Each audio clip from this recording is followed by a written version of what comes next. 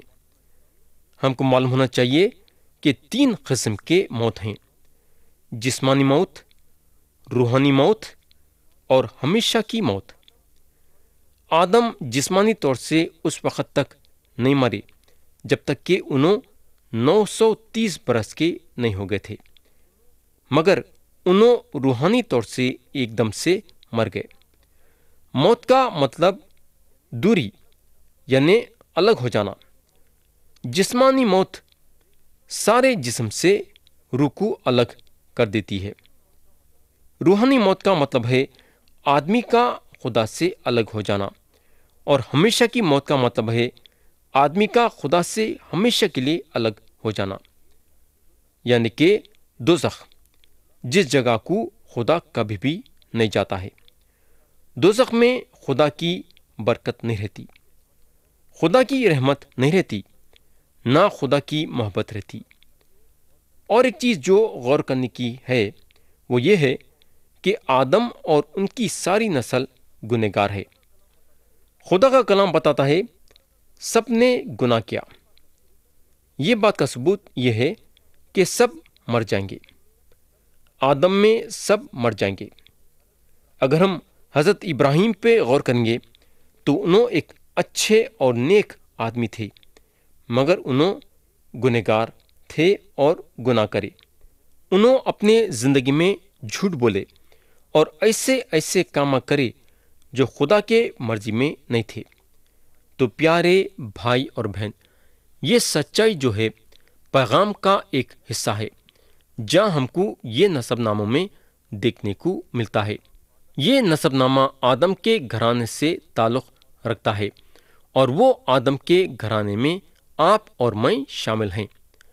ہم سب ووچ نسل سے ہیں، ہم سب ہمارے طبیعت میں گرے ہوئے ہیں، ہم سب گناہ کرے ہیں اور خدا کے جلال سے محروم ہیں۔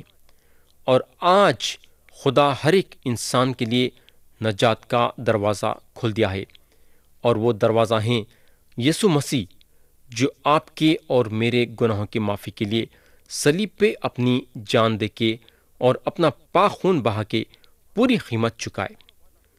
خدا کا وعدہ ہے کہ جو کوئی اس کے سامنے اپنے گناہوں کا اقرار کر کے یسوع مسیح پہ ایمان لائیں گا، خدا اس کے سارے گناہ کو معاف کر کے اس کو ہمیشہ کی زندگی دیں گا۔ تو پیارے بھائی اور بہن، کیا آپ خدا کے سامنے اپنے گناہوں کا اقرار کر کے یسوع مسیح پہ ایمان لا کے خدا کی طرف سے ہمیشہ کی زندگی حاصل کرنا چاہیں گے کیا؟ اور تیار ہیں کیا؟ خدا ہم سب کو آج کے کلام کے ذریعے سے برکت دے۔ یسوع مسیح کے پیارے اور بلند نام میں آمین۔